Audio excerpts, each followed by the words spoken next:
Hello, thank you for tuning in to the SEO Talk podcast.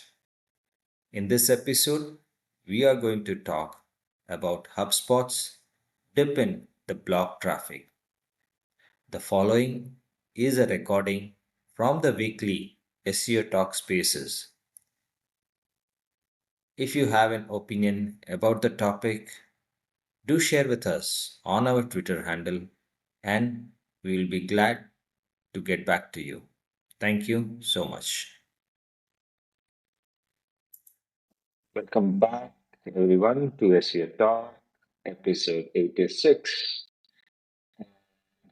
We are going to start with an interesting topic for the day, something which has been making a lot of noise, lot of chatter across the SEO community. So, conversation, because this is more like a discussion between all of us within the community in terms of understanding what actually went wrong with HubSpot SEO. I'm joined by my co-host Parth, and I'm also glad to see Gavin here because we know it's pretty late for him, but good to see you. Yeah, I think this is an interesting topic. Pardon with some background noise, and I'm sitting in a cafe outside. But yeah, I think there's been a lot of chatter. The post by Ryan, who is the content head at Ahrefs, got a lot of mileage, leading to more than a million impressions in last 1 week because of this post. But let us decipher. This is an interesting take. Like I think so. These type of controversies helps SEOs to evolve in this particular game. I think it's a very interesting topic. Looking forward to it. I would appreciate if all the participants share your thoughts around what's going on and let's discuss it. So, So, without taking further time on introductions, etc., because all of us know your SEO has been around for almost 10 years. We have been hosting the spaces for almost a year and a half. Uh, on to the 86th episode, so we have to see the journey and diving right into the topic. So, my question for the day starts with something very simple, right? So, all of us probably are, if you are not living in a cave, probably are aware if you are in the SEO community that Spot blog saw a significant drop. We saw the graphs around it and we saw the drop, etc. So, question number one, is what, in your opinion, or rather, what, in your opinion, are the primary factors contributing to this significant drop? In your opinion, what do you think is the primary reasons?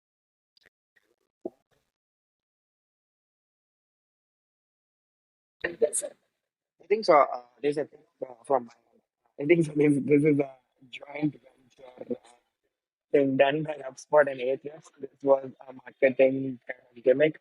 If you look at the short pages and keywords, like the one, for example, keywords like short emoji guide and such keywords have seen a huge drop, which were not relevant to Spot's core offering or strategy, like their CRM and sales and all.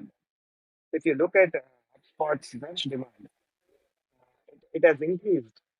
If you look at Google Trends, if you look at their brand keyword, it has increased. I think so. In a way, I think so. There was a Google update. HubSpot got hit by it, and the graph is obviously down. Like there's nothing gimmicky about it. But at the same time, if we look at the numbers, it does not justify anything to HubSpot's revenue or business. It's very straightforward. In that case, I think so. Ryan showcased that how to look at this graph using our tool Ahrefs, which is again not wrong, absolutely right. The traffic has dropped. But for what pages, for what things, it's very defectible. So yeah, let's try it. Thought,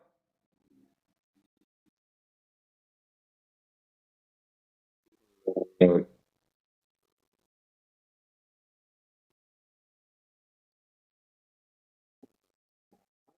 seen this while probably Gillian, if you want to fix your connection, or probably probably he will. But Can you hear me now? fix up. Hello, can you hear me? Yeah, all good. All good. Okay, okay. So yeah, I'm not sure like what's wrong with the spaces today, but it keeps on dropping for some reason. So hello everyone. First of all, happy New Year. I think this is my first space for 2025. So let's start with what's happening with HubSpot. And I think they did a lot of mistakes and they get penalized for that. And if you look at their blog.hubspot.com and you look at their pages, what were they doing is they were going like too broad, too generic, and it's not even like even if they are writing about any generic topic. Let's say I just want to write about shoes that I bought. It's fine that I want to write about shoes, but it cannot be a page where I just say that, oh, I bought Nike shoes. Here is their size, here is their price, and everything else. That page is not actually valuable for anyone.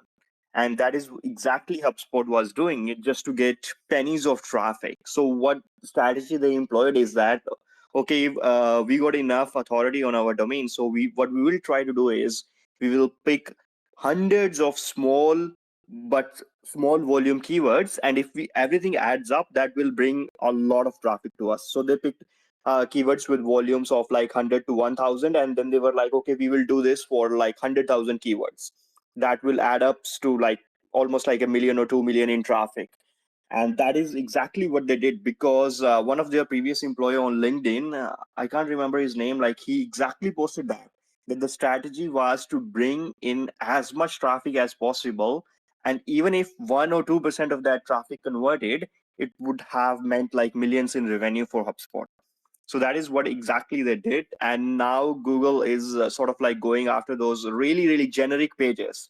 And I'm not saying this lightly, like any publisher, even from India, even in Australia, all the publishers, like they do create like out of the lane content. It's nothing new.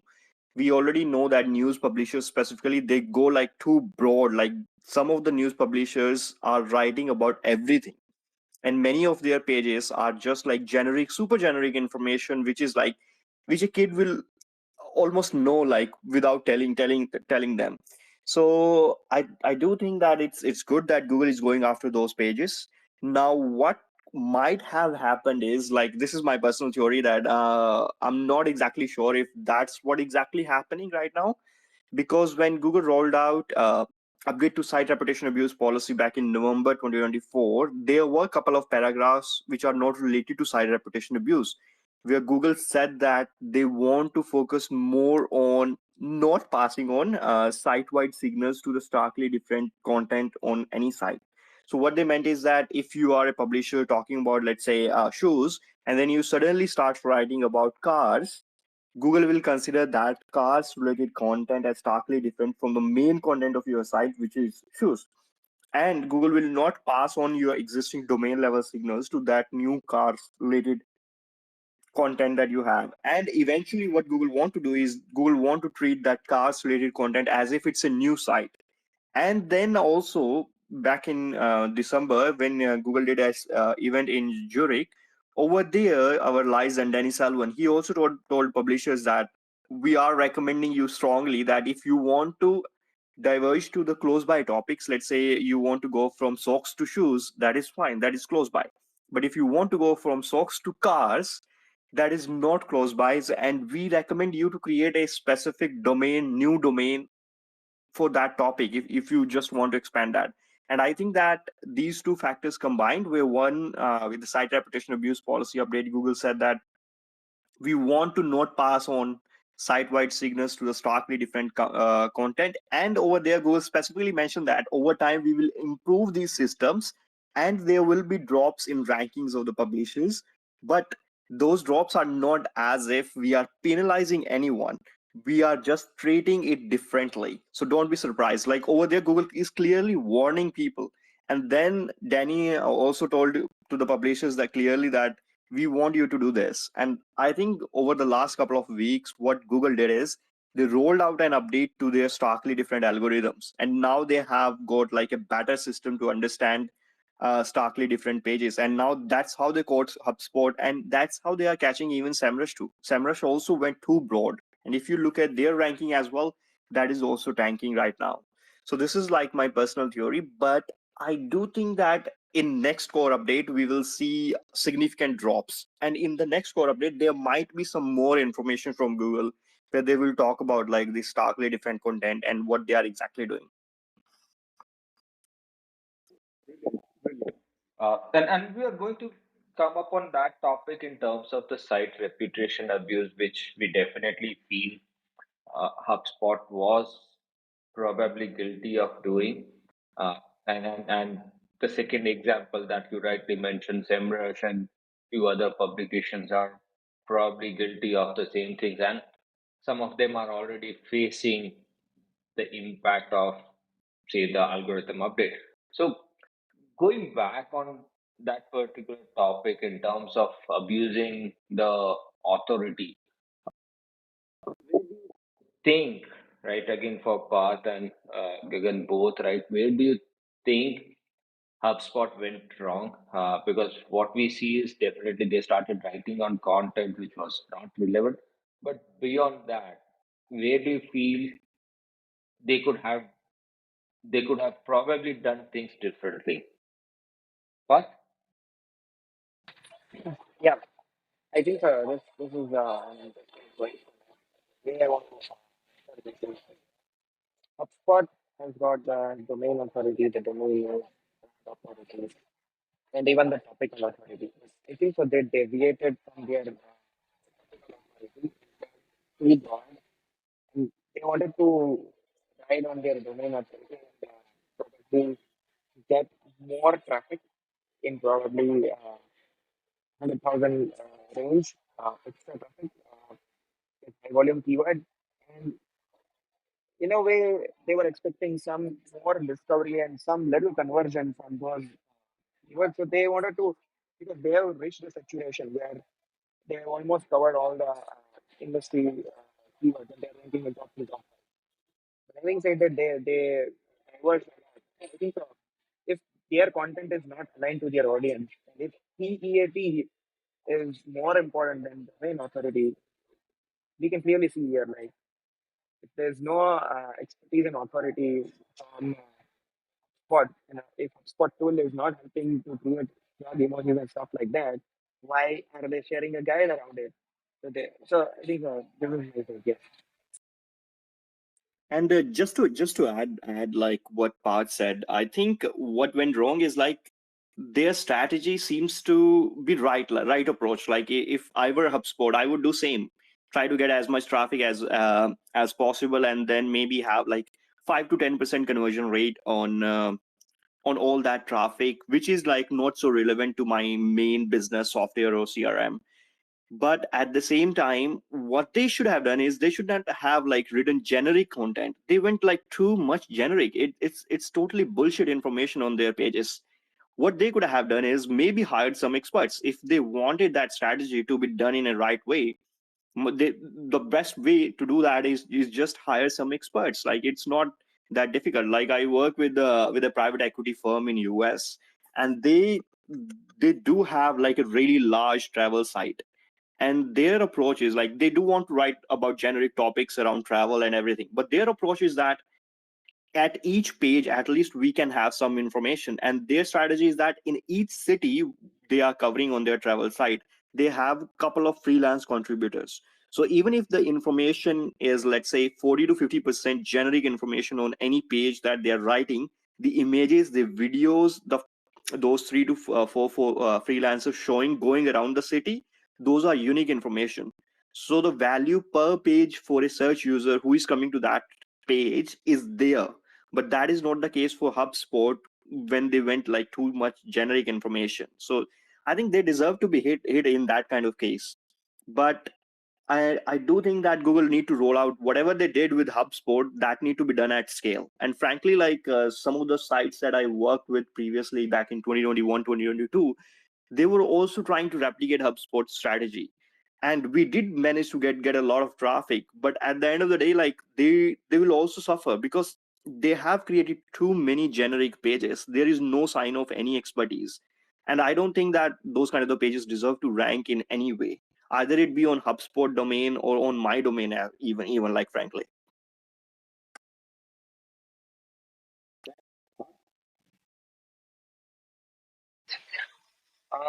Yeah, I think so. And if we look at the data, I totally agree with Megan. And I wanted to add one more.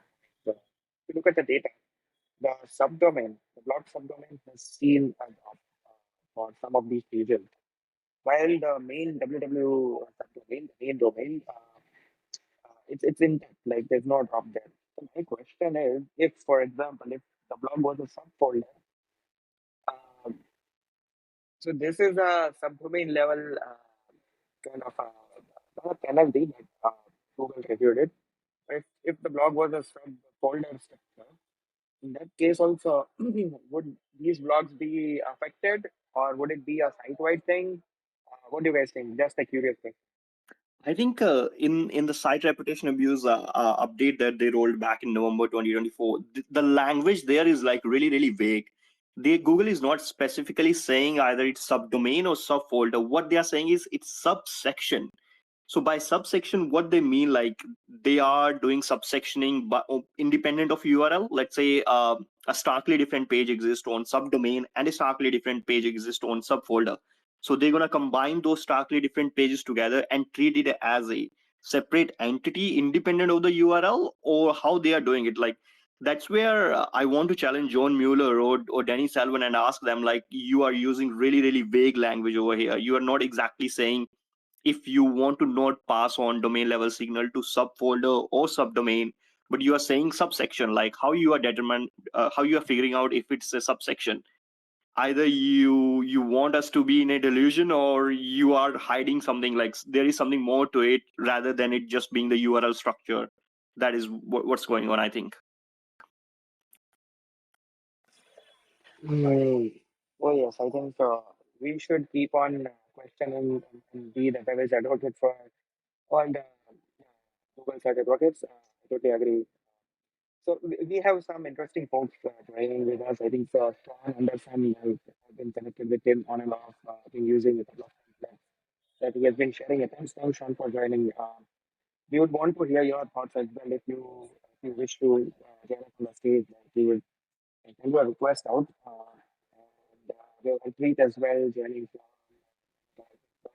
So yeah, a couple of Divya, we have Dipali, women in SEO. Please do share your 2 cents on what's going on. What are your thoughts? How have you evaluated this particular spot job? Then I probably want to continue on the same line in terms of, well, both of you alluded to the type of content, and hence the next question is more thin content. Do you, because while I was going through some of the conversations across Twitter and few other platforms, what I noticed in some of the in one of the update was there were almost 50% of the pages or 50% of the blogs which probably had less than 2,000 words of content. So with what you guys spoke about, like what was it related content? Was it actually the content that goes and converts for HubSpot, or whether it was just a traffic pulling measure? So, do you want to pick up on that topic and just spend next few minutes on that? Yeah, I strongly think that those like pages, whatever they created, either it be like 2,000 or 3,000 words, those were like search engine first pages. Frankly, like some might say that those are thin pages, but I would say like those are generic topic pages, which should have been answered by a dictionary type of the website. Like if someone is searching for it's sort of like a definition of a emoji or something like that, a dictionary type page which provides some information like a description of it, some relevant emojis or something like that, would be more relevant compared to a CRM or a software company providing that information. And I think it might be Chris from Fish Digital or something from New York, who posted that thread around like word count, and then at the end of the thread, like he made a conclusion that for HubSpot need to sort of like control or increase the word limits on these pages and add more content in there. And I totally disagree with that, because if the topic is like too generic and you want to sort of like put more content in and make it more search engine first rather than trying to be helpful, that is not something how it's gonna work. Like, and I think if I switch the gear back to another topic, let's say you want to publish a generic topic page, but that generic topic page have to be contextually relevant to your site's topic. That is what I do for Google Discover. So I work with like a couple of e-commerce brands, and whenever there is any type of like viral thing, either it be on TikTok, Instagram, or even in news around any celebrity, we just take their image, we see like what they are wearing, and we write an article about that. So that article, even though it's not like something that will bring us search traffic, that will bring us Google Discover traffic. And in that article, I try to always make sure that the information we are talking about, a trending topic, a trending personality, online personality, or a famous actor, but that article is contextually relevant to our business, because we are not talking about like if they're gonna marry someone or not. We are talking about what clothes they are wearing, how to get those clothes, or why you should be, what styles you can make out of those clothes that they are wearing. So this is something that HubSpot should look into. Like, even if they want to go generic, they can, but everything generic should be contextually relevant to their business. They can just tomorrow like say that write an article about Elon Musk tweets, like some random tweet, but they have to make it contextually relevant to their business, so that Google can pick up that and show it in Google Discover, where it's more of like an interest graph thing rather than just being words or generic information on the page. But I think that's where they went wrong. Like, they should have written generic pages in the context of their business, and they just stayed in the lane of like lazy content, I should say. But I wouldn't even say lazy content.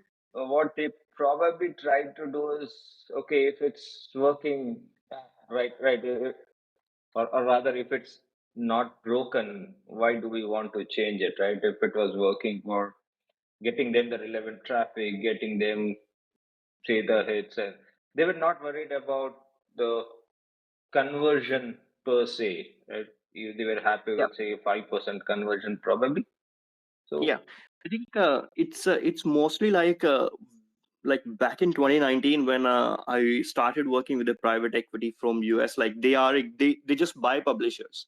They just go out and buy small to medium sized publishers, and they literally, like, in the first couple of meetings, they literally told me that their SEO team, like whoever was there back then, 3 people over there, they literally told me that their strategy is not to write or provide any sort of like helpful information to anyone.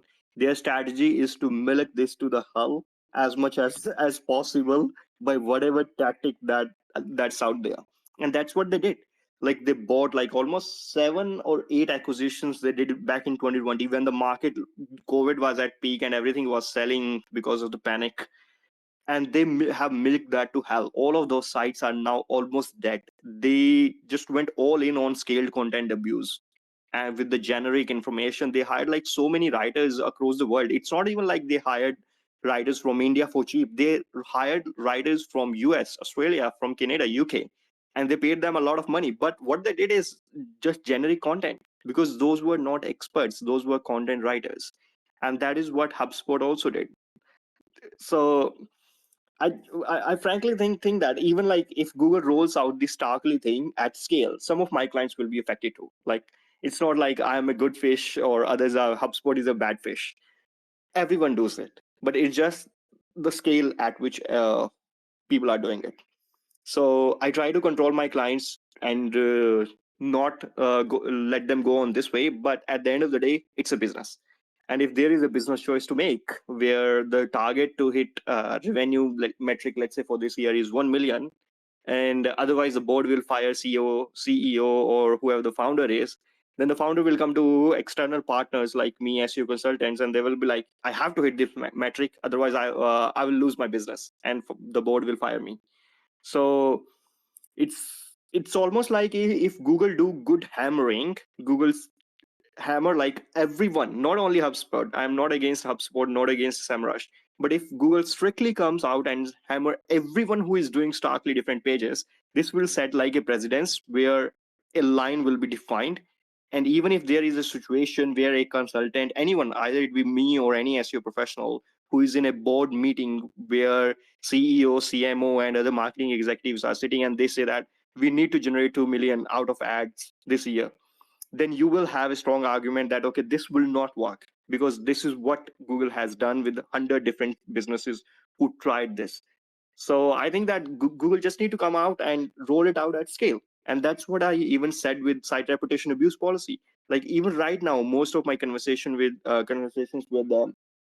Australian publishers are like totally different conversations compared to 1 year back, because now I have just one case, like see what they did for Forbes advisor, that might happen with you tomorrow, so be careful. So they are like, yeah, what else we can do? So just start a new site and remove that all like sort of like third party content from your website and have an independent brand if you want to have in your group.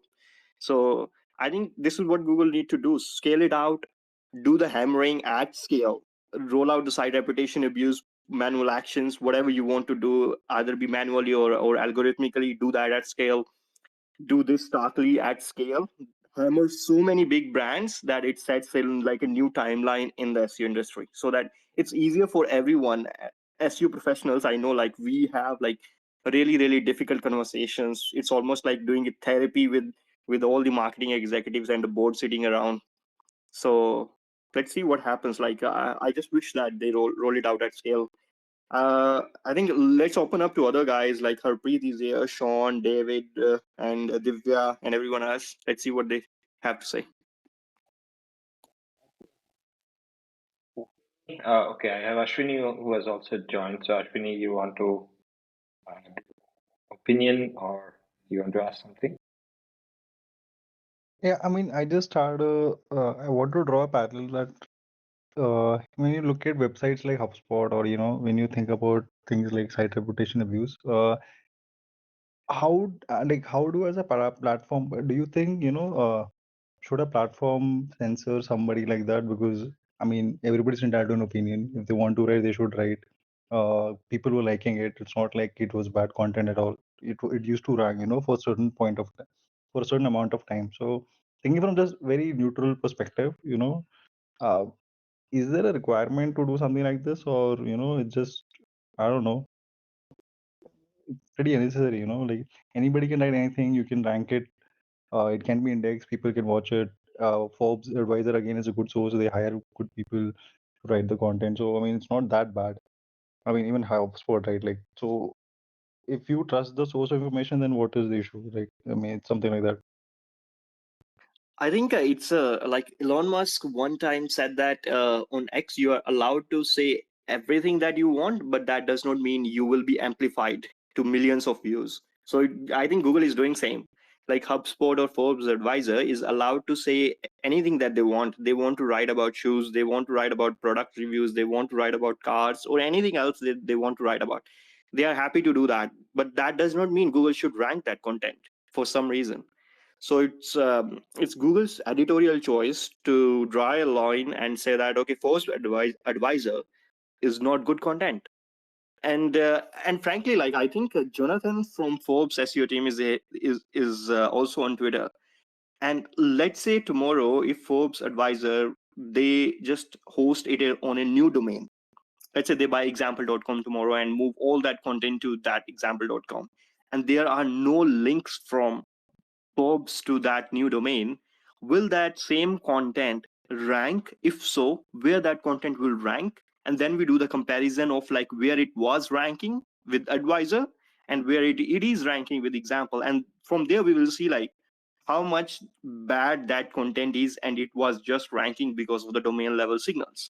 So everyone can say anything that they want, but that does not mean that Google should rank that. And at the same time, that goes for like small sites too. Like I have seen like many examples of really, really bad small sites. But comparatively, like frankly, all the small sites that I worked with, they put in like far more effort in making sure that their content is done right. Like frankly, like I have worked with the site who is still fighting legal cases against the certain companies because they decided to write a product review where they found out that these are things which are bad with this product, and they published it as it is, and that's why they got sued in multiple countries by that brand, so that they can just put pressure on that site to get that page removed. And meanwhile, if you go to read the same product's review on Wirecutter, you will never see that bad mentions or that this product is not good for you. So it's almost like everyone can say whatever they want, but Google has to draw a line somewhere, and I think that line should be strict line where everyone is not like saying anything without experience or expertise. I think Harpreet got hand raised, so let's move to Harpreet now. Yeah, no, yeah, hey everyone. So I just wanted to agree with what you said about Forbes Advisor and like just ranking for like the sake of ranking. So I've got a story going back 2, 3 years. So I worked in the health niche and we sold pharmaceutical products, CBD. And at the time, Forbes did not have any like best CBD content. Um, they started that program in 2020, and the way they selected the brands was not based on health guidelines or efficacy of the product or how good the product is. They selected the brands based on who paid the most. And I have screenshots of that because they asked if the brand I was working with wanted to be featured. And at the time, the commissions were $100. The brand would pay to Forbes, but the product itself would be worth $70. They just ranked because they had a domain authority or whatever, 90 plus. And like there was no context behind the ranking. So I agree with that. Just because they can put out a piece of content doesn't mean that they deserve to rank. So yeah, I just wanted to point that out. That brings me to the next question because I guess all of us talked about sport and all the stuff that it has done, which probably you should not be. Where I just dips into your point in terms of if I if I'm looking at my website today, what do every SEO folks here to analyze first and say, okay, this is something that we should take out of our website right away, or this is something that we should new domain, etc. So, what are some of those tactics? Where should one start? What they should do? I think and anyone should not like panic and sort of like take a panic step where they are trying to remove, like, let's say generic content. Like, keep it there. If it get hammered by Google, it will get hammered. Like, it's not like if you no index it today or tomorrow you remove it, Google will forget that. Like, if they had planned that your domain will be hammered in the next core update, it will get hammered anyway. So, but speaking of like what you should do as like sort of a site owner to see, let's divide it into two categories. One would be like publishers where you are just like making money out of ads and you're publishing a ton of content every month. And second one would be e-commerce where you have product and you want to drive traffic to those pages. So I think for e-commerce for a long time, like blogging strategy has worked out like really well. You write content. Sorry, can you hear me? Hello.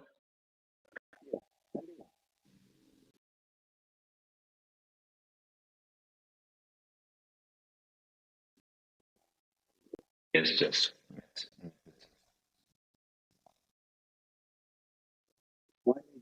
So I'll probably with Rashmi if you want to pick up those, continue on that. That okay, if someone is starting today, what they should be looking at. Oh yes, Gagan, can you? Oh, okay, yeah. Sorry, it refreshed for some reason, and then it was saying that not available, cannot connect with it. So I was just saying that if you're like a e-commerce site, then you can still focus on like writing blogs and get traffic out of it. And at the same time, you should look into Google Discover too, where you are publishing topically relevant pages which are on like trending topics, but those are like contextually relevant to your site or the products that you're selling, so that you can get good visibility in Google Discover and drive traffic to your blog pages from that, and maybe get some conversion for your products too. Because this strategy like works really, really well, because it helps to sort of create blog pages which are not optimized for search. Like most of my clients who are doing this strategy, their blogs like not even get like 1,000 page views out of Google search every month, but we end up getting like 3 to 5 million clicks from Google Discover. And it's almost like all that content is not written for search engines, it's written for our potential customers who might be interested in our product.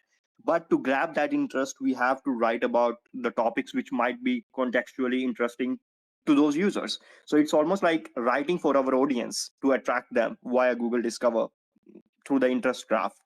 So this should not never be something which is like a search engine first approach, because you are doing what your users expect from you, and you are trying to cater to their interest, rather than having a search engine in between where you're trying to optimize the keywords or doing whatever to sort of like go to one or second position in search results. So this is something that e-commerce sites are doing right now, and I'm trying to do it at scale with a couple of clients here in Australia, and then working with a couple of guys in SF too. And speaking of publishers, I think frankly it will be like really, really difficult year for publishers, especially because with e-commerce guys, it's really easy to get traffic from Discover and have a significant margin on each product unit sold via that Discover traffic. So the margin of like creating a page to show up in Discover, and the total ROI of that page just from the Discover traffic in terms of the product margins that will lead to the sales of those products is like good enough.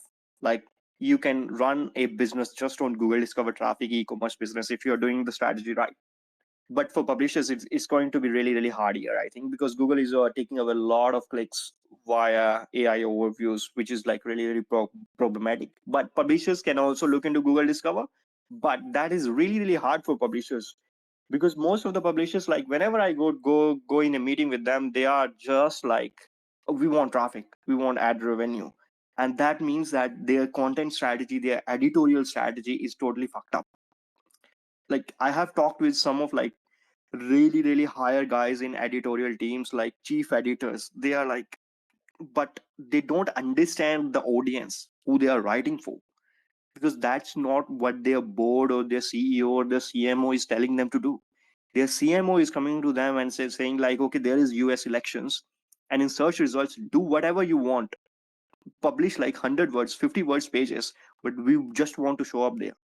So I think with publishers who can do it right, they can still get good traffic from Google Discover with writing interesting content. But most publishers, the way their organizations are set up, the way their KPIs are set up, it's almost like CMO got wrong KPIs from CEO, and that wrong KPIs from CMO is getting passed to chief editor, and that wrong KPIs from chief editor is getting passed on to other junior members in the content writing team. So I think publishers will have hard time unless there is like a total reorg structure, so that you can align the incentives in a better way. But I don't know, because frankly, I'm trying to not work with that many publishers nowadays. And if it's like a really small to medium sized publisher, yes, I'm working with those guys, because it's really easy to control the org structure over there. I can literally go to CMO and say that, okay, this is what we're going to do, and CMO approves it within like 2 days. It's not like I have to wait like 4 months for getting approval. It goes to CEO, board, blah, blah, blah, blah, blah. But I think small to medium sized publishers, if Google removes the throttling, because there is a domain level throttling there, it's of course like some SEOs might agree, some SEOs disagree. There is of course domain level throttling going on. Like no matter how much helpful content you write, it is getting throttled at a limit. And even within Google Discover, like most of the pages from the small sites get throttled at 13% CTR, and I have seen that again and again and again. 13% CTR for a small site is the maximum one. But if you're a large site, you can literally hit like 70 to 80% CTR. So there is a throttling going on over there. And I don't know what to say about it, but Google should just remove that throttling, whatever number they have putting like on site. Like if you publish 3 pages per day, maximum traffic you deserve is this much. If you are doing 10 pages a day, maximum you deserve this much. So I don't know, but just write helpful content. Like it's difficult to do at scale, but that is what people want. I mean, I have a Yeah. feeling. Yeah, sorry. Basically, I have a feeling that Google as a search engine probably prioritizes brands, to write content which are which is contextually relevant for them. True, but it's only for it only works for those brands because Google wants people to buy, right? So if they are the most likely people to make the user buy the product, then Google is going to consider that as helpful. I'm not sure if helpful content is really what they want to promote, because small platforms even have the good content, they won't lead to sales, right? For the advisor, for example, I mean, that was like that was one of the examples wherein it was an affiliate program which actually worked, because for those queries, if Forbes is a source of truth, then yeah, people would actually buy or consider that. So thinking that way, I'm not sure how it's you're supposed to behave on a search engine. As a search engine, my whole idea is to keep the advertisers happy, bringing more sales, or whatever platforms are there, make commerce happen. So I'll obviously mostly rank the keywords for rank the brands for contextually relevant keywords for which they can actually sell something like that. I Sure. think it's not brands. So Googler Elizabeth Tucker, she did an interview with Barry Schwartz in I don't remember like which month was that, but in that interview she keeps on hinting that we are making a lot of assumptions. So it's almost like it's not a brand versus not a brand kind of thing. What Google is assuming that if you are selling something, either it be a product or a service, you are actually in have good incentives to provide accurate information about that. So if I am selling SEO, what is in my best interest? In my best interest is that I provide most accurate information about SEO. So that kind of assumption is Google making, that if you are a service seller or a product seller, it's in your interest to provide most accurate information. And that's why Google is putting some sort of like a trust factor on brands. That's where that is coming from. Like if you anyone would assume that, like Harpreet is here, Sean is here, David is here. We all sell SEOs. And what is in our best interest? To provide most accurate information about SEO. And that is what Google believes, that if a brand is an entity which sells products or services, and it's in their best interest to provide most accurate information. So there is an assumption there. And I think right now, like frankly, Google is assuming too much of that. There is a too much weight of that assumptions. And that is too much weight is leading to unhelpful content ranking in search results. So Google assumes that it's in Puma's interest to provide good information about running shoes. But that interest, how much Google is weighing that interest, is going beyond the lines. So even unhelpful pages on Puma are ranking because of that. So it's not brand versus non-brand thing. It's just that Google is making an assumption that if you are a seller of a product or a service, is most likely you're going to provide accurate information because your goal of existence of website is selling that thing. And Google is making an assumption around that, but I think they are going too broad, too beyond the limit for that. And that's why we see like random pages on, like someone Harpreet I think pointed out last night, that random pages around like how to make money as a farmer is from Wix blog are ranking, how to make money as a therapist from Wix blog are ranking. And that is what is happening because Google is assuming that Wix goal as a brand, as a business, is to sell their hosting or their website or their CMS or whatever it is. And that there is an assumption that, and I think they are assuming or going too beyond on that assumption, and that's why like totally bullshit content from their website is ranking. Harpreet, yeah. Yeah, no, I agree with that. And just to like expand on that, in the B2B space, you can pretty much pick like any industry. So for example, I'm in FP&A software. So if you Google things like what is FP&A software, at the top you see like SAP and a couple of other companies, even though they don't have the best content, I would say like my company and a couple of our competitors do, but because we're less known, have a lesser brand, our guides to what is FP&A software and like the guides to it rank well below a single page on SAP. And then we can go like even beyond that and talk about the roundup lists. And I think it's something that's plaguing the B2B industry. Like so many brands have their own best whatever software and they put themselves as a number one. But the reason the brands do that is because the solution pages aren't ranking anymore. But as you said, the brands that are already well known, like their pages are ranking much higher than the brands that actually are providing helpful content and better software. So it's just kind of like a big circle that is going nowhere. And I think that just leads to the overall search experience degrading for everybody. And now that like AI is coming into the mix, I'm seeing AI being trained on that type of content. So yeah, lots of improvements to make all around. Good point. And I guess I align with some of the thoughts here in terms of I was recently at this SEO conference in India, and again I wanted to pick your brain at that point because again you mentioned about the e-commerce websites in your conversation. So point mentioned there was a lot of e-commerce brands are leveraging programmatic SEO at this point of time to drive to churn out multiple pages across various categories. So I think these are very thin pages.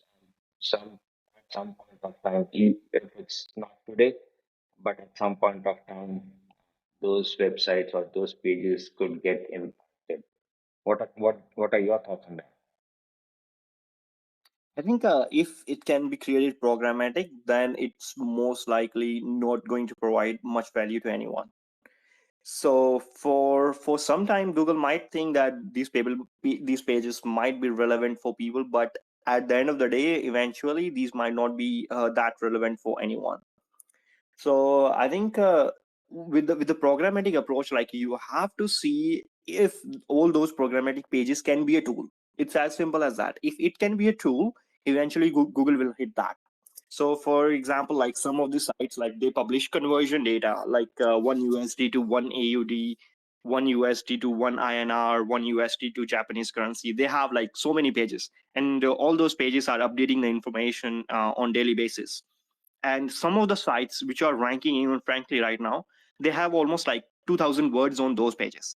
So they start with a heading like 1 USD to 1 AUD on a particular day, like today, and then they write like a paragraph like this is how much it is, this is how much it was yesterday, this is how much it will be, it is projected to be this.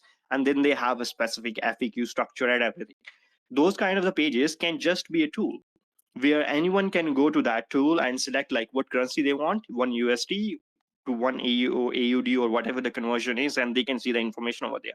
So those pages will most likely get hit eventually. I'm not saying like in 6 months, 1 year, whenever Google will like, those kind of the pages will get hit.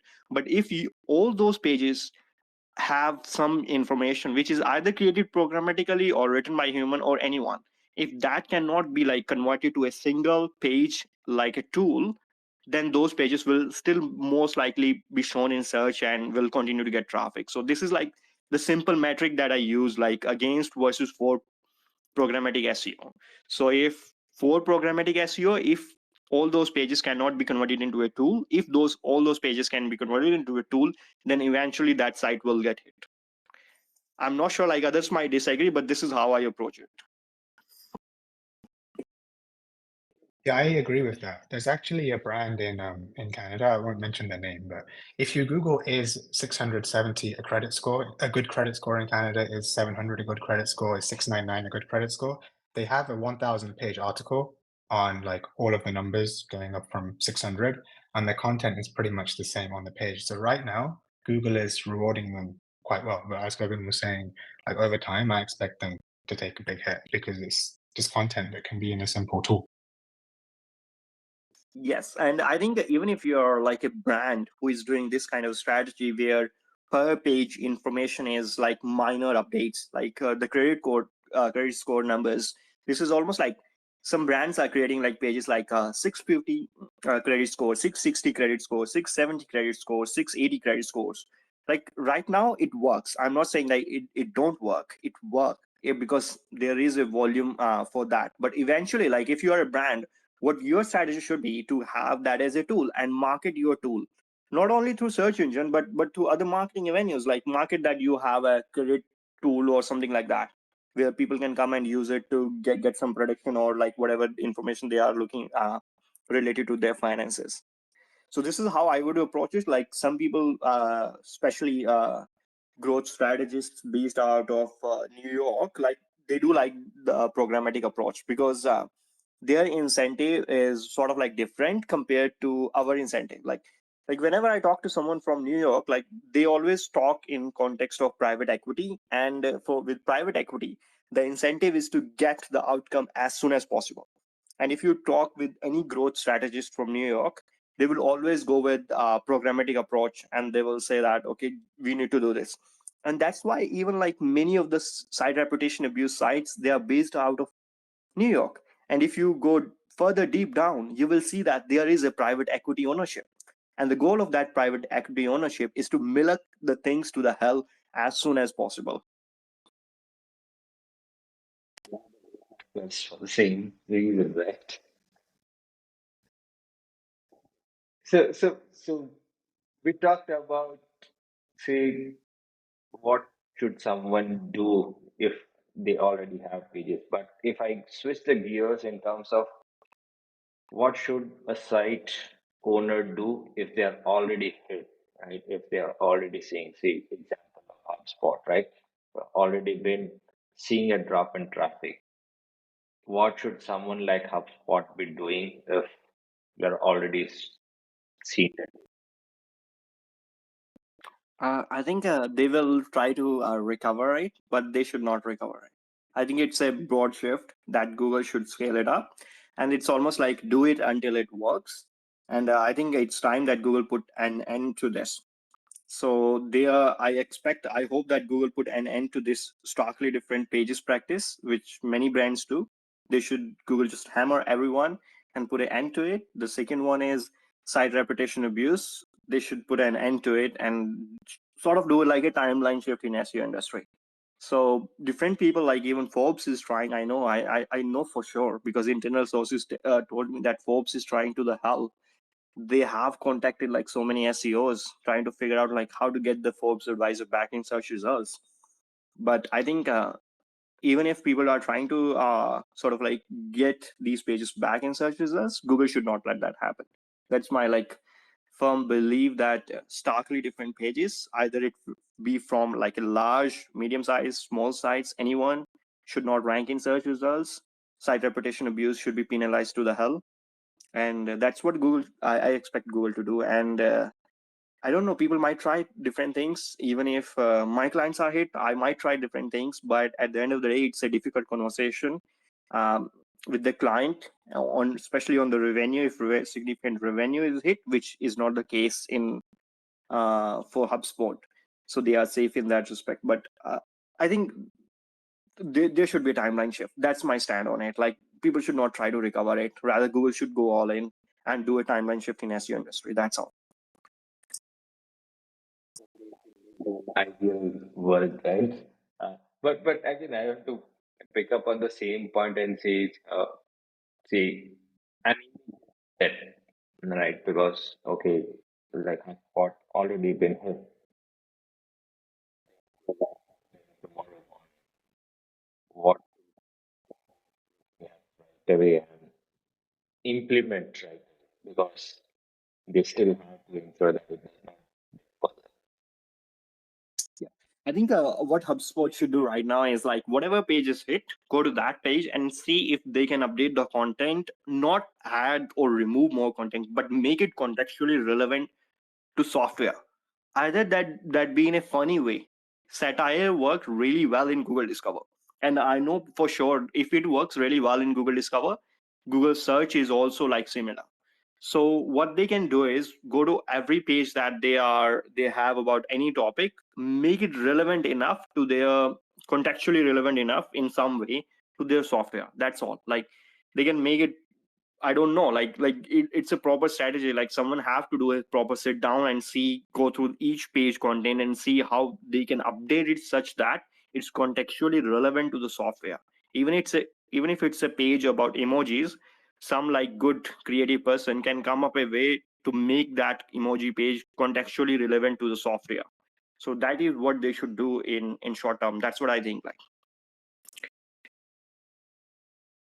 This is something that I'm doing right now. So, for example, in one of the finance companies I'm working with, we have an article called "The Richest Premier League Clubs" and like the richest North American football teams. We're not just listing off the teams. The way we create that article is then we go into how they became profitable. And some of the teams that we mentioned, they actually use the company's profitability software, and we integrate that into the product. So that's just one way you can do it. Find a way to integrate the product into like the overall high volume keyword. And it's a lot of work because lots of people are involved. You have to get sales team involved. You have to get the product team involved. But in the end, the investment you put into it pays off, because now you can use that content on a search point of view, but when the sales team are talking to their clients and prospects, they can also forward that piece of content to them. That's a very good suggestion. What I probably see for doing right now, some of the case that again I went through, it's more like a 302 update, redirect being done on the pages which are probably seen different way. The only challenge there is all of the pages on which they are applying the redirect. The redirect is going to only one page, which is some guide of the sort. I'm not sure if that's a good strategy. Okay, David has also requested. David, let me. You are the speaker. yeah, I think we are almost at the end. So if anyone wants to say something, question, add something to it, so you can send the request and Path will accept it.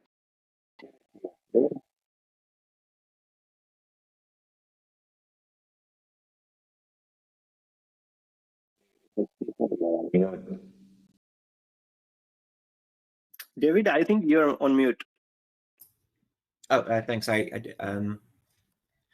think that there's a challenge with that HubSpot have, and I don't think it's about making the content relevant. I think the vector that Google is penalizing them is based on their slug.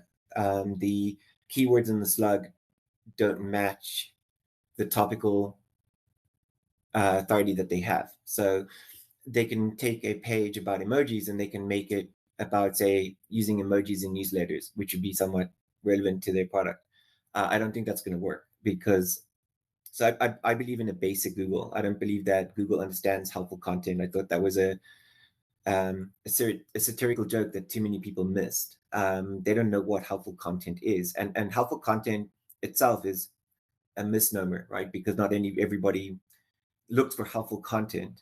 Content is the same piece of content can be useful at 9 o'clock in the morning, and then to the same person, it can be absolutely useless depending on what they've read in between. There is no such thing, and that's why PageRank is an objective standard, is because it's agnostic to the content. So I don't think that HubSpot can recover if that's how they've been targeted. The question about like whether Google should publish helpful content, that's a subjective conversation and philosophical somewhat. that's a nice thought. Yes, we probably live in some sentimentals, if I can put it that way. That's what Google probably wants us to live with at this point of time. I think because of uncertainty, we all have work. If there is no uncertainty from Google side, we will all be jobless. Yeah, absolutely. No, that's where the challenge comes in. So, but we are up on the hour on the show. So, thank you so much, everyone, for joining. It was wonderful